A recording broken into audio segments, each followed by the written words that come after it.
We're going to move to our final segment. It's brought to you by Engineered Tax Services, where engineering and accounting come together. Joining us today via Skype is John Loudon. He is Vice President of Public Affairs at Engineered Tax Services. Welcome, John. Hey, glad to be with you. Good to have you. John, cannabis has been a quick-growing market over the past few years as the plant has become legalized throughout the U.S., but there has been a drop in California's cannabis revenue. Can you talk a little bit about why this is? Well, the people that are pushing pot, and it's a multi-billion-dollar industry, and they sold it as legalization will eliminate the black market or vastly reduce the black market and the crime associated with that, and represent huge new tax revenues to the state. California found that when they went from medical marijuana to full legalization for recreational use, that their tax revenues actually dropped by like 500 million, I believe is the number. And the reason for that, one can just assess, it's obvious on its face, is that the legal sales are taxed and therefore more expensive. So everybody is going to the black market. They're growing their own, or they're growing with a friend, or getting it from the friend down the street and avoiding the taxes. So California lawmakers are now in this conundrum. They have to deal with the fact that taxes do suppress economic activity, that you just can't tax the life out of everybody. They'll find ways to avoid it. And so now they're talking about cutting taxes on pot in California as a way to, I guess, compete with the black market.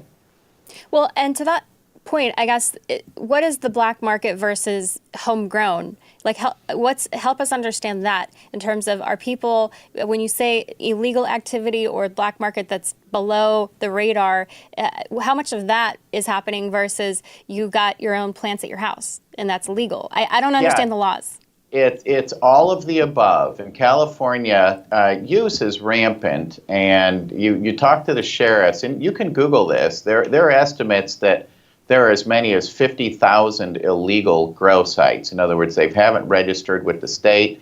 They're growing outside the law. One sheriff in a county up in Northern California estimates that, I believe he said he had 5,000 just in one rural county, that everybody's turning their backyard into a pot site or part of their farm, or farmers are finding that a corner of their land has been, it's very common that somebody just hijacks part of your land and starts growing pot on it. And so they're growing pot in national forests. The Mexican drug cartels are all over the forests, and so there's pollution and booby traps and poisoned waters and wells with all the toxic chemicals that they're using in some cases to grow these. So it is one, yes, it's people growing in their house. It's also people growing without registering with local authorities in their backyards. And it's certainly the cartels have never done better. And what do you think about the whole regulatory framework in some of these states where cannabis has been legalized?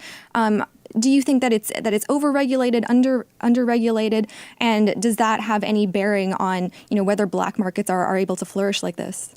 Well, it's just it's a fundamental question in government. If you legalize something that's been illegal, what framework can you do that, and where you can realize some gains that you promised people and not suffer too many negatives? And California is really coming to grips that this pie in the sky idea that it would be eliminate the black market and represent huge new tax revenues isn't exactly panning out. So they are wrestling with cutting the tax. I couldn't tell you what I think is a precise regulatory framework.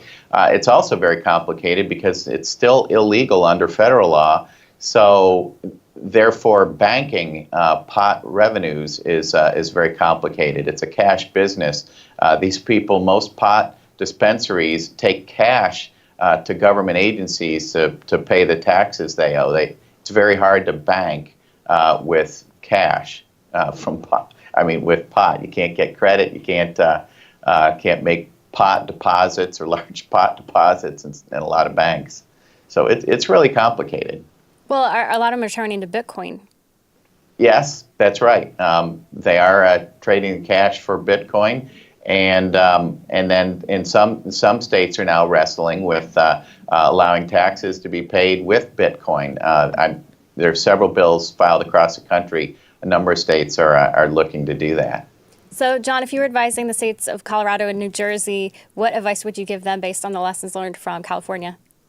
Well, I have two ways to answer that. One, I'd say don't legalize pot because you have no idea the amount of difficulties that you're going to encourage. More people in your state high or spending their money to get high is not usually a recipe for general prosperity for the general population.